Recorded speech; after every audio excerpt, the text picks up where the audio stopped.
Owen Wilson rom-com, a dashing young Hemingway, casual cheating. I watched Midnight in Paris recently and it made me realize I'm going to die alone.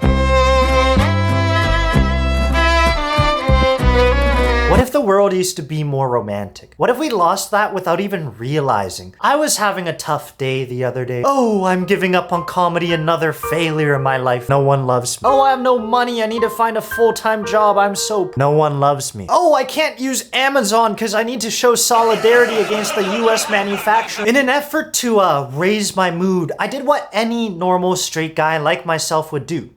Furiously masturbate.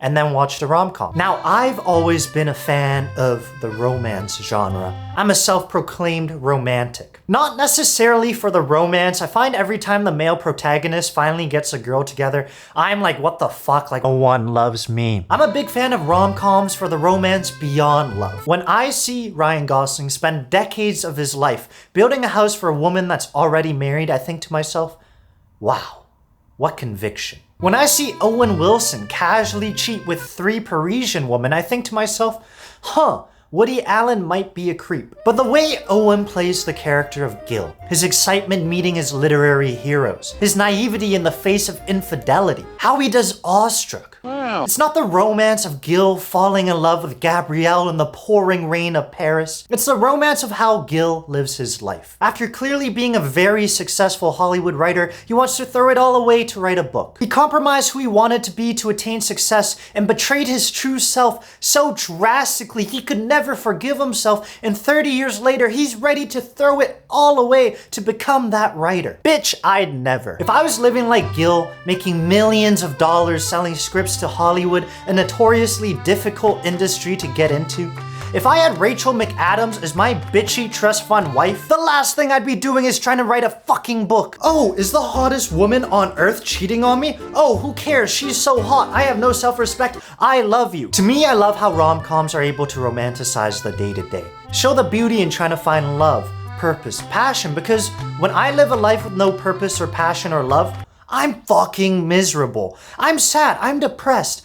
I'm smoking weed and binge drinking till my anxiety is so crippling my soul deletes itself from its own body. Wow. I'm not going wine tasting on my wealthy father-in-law's dime and then falling into a time portal to meet the most handsome, greatest literary writer of all time. What's beautiful about Midnight in Paris and other rom-coms is how the present is always portrayed so beautifully. Going to the record store to hear Si tu vois mère, and then hitting it off with the pretty record girl lady, and then meeting her at the end of your time in Paris in the pouring rain, something you've been wanting to do the whole film. The happy coincidences always lead somewhere. Where in reality, I'd be thinking, huh, is this lady hitting on me? There's no way, she's so hot, she would never hit on me. I have a cheating pretty wife at home, it's okay, I'm just gonna buy a record to make this less awkward. I'm scared, I gotta leave, bye! I love rom-coms for how they depict the world. Every interaction is meaningful. Every character present and in tune with each other. It's the spontaneous human interaction that I love. And it feels like nowadays no one wants to connect organically. Can we even? With social media creating run clubs and other social gatherings, it always feels forced rather than natural. I go to the run club so I can stay fit and talk to women. I do stand-up because I want to be an artist and I'll be interesting on YouTube if I talk about it because I really have nothing else going on in my life. It feels like I and most other people do things with an ulterior motive in mind, rather than being present and open. Could Gil have connected with Gabrielle over Si tu vois mère if Gabrielle was texting the girlies about this hot American guy with a beautiful but deeply, deeply unfaithful wife? Maybe it's just me. I live in Vancouver where it's expensive. Like, so expensive. Like, stupidly expensive. Stop being fucking expensive. Rom-coms make it look so easy. Go out to a bar, order a drink, sit down and start talking to a stranger.